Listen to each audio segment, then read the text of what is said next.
Olá, meu nome é Nicolas Bates, este é meu colega Leonardo Brito, nós somos discentes do curso de Direito da Universidade Federal do Paraná e autores do comunicado científico intitulado O Princípio da Subsidiariedade em Xeque, entre a reforma administrativa e a pandemia de Covid-19, agora apresentado ao 34º Congresso Brasileiro de Direito Administrativo. O nosso estudo, ainda em fase inicial, visa compreender o princípio da subsidiariedade do ponto de vista histórico e doutrinário, a fim de identificar quais são as razões pelas quais a proposta de emenda número 32 de 2020 tenta positivá-lo no caput do artigo 37 da Constituição Federal da República.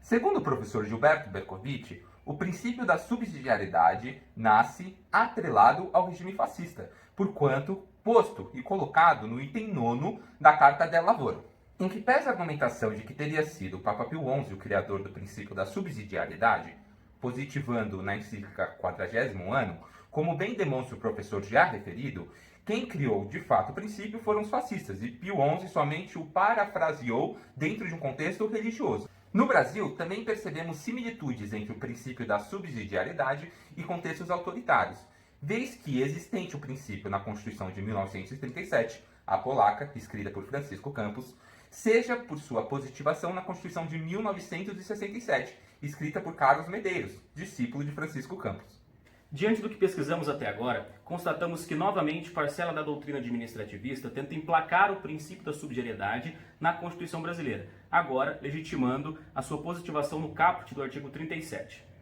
Digo novamente, pois há aqueles que defendem a interpretação de que o princípio da subsidiariedade estaria implícito no artigo 173 da Constituição de 1988, o que na nossa visão é uma falácia.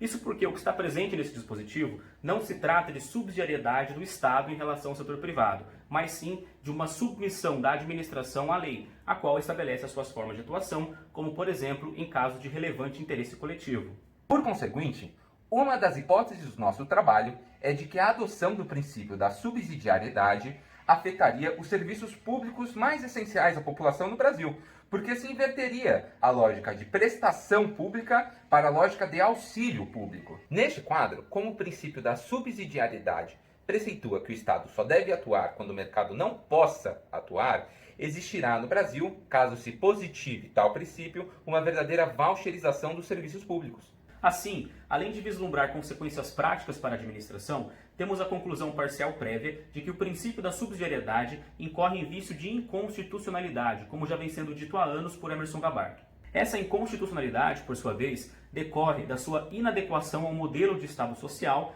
aderido pela nossa Constituição vigente. Esse Estado social é voltado à promoção dos direitos fundamentais sociais, pautado no modelo de Estado, como bem defende Daniel Van der Haschen, que promova a igualdade de posições dos administrados. Portanto, a adoção de um modelo de Estado não pode se limitar à esfera econômica, uma vez que a promoção dos direitos fundamentais exige a manutenção de um modelo de Estado social vinculado ao princípio republicano, como bem pretende a Constituição da República de 1988. Dessa forma, o feixe do nosso trabalho é exatamente a pandemia ocasionada pelo Covid-19, que demonstrou claramente que a atuação do Estado não pode e não deve ser subsidiária diante do princípio da supremacia do interesse público. Por fim, ante as inconstitucionalidades e as consequências nocivas aqui demonstradas, entendemos pela necessidade de exclusão do princípio da subsidiariedade da proposta de emenda constitucional número 32 de 2020. Esperamos que tenham gostado e que tenhamos contribuído com a proposta do evento. Agradecemos pela oportunidade.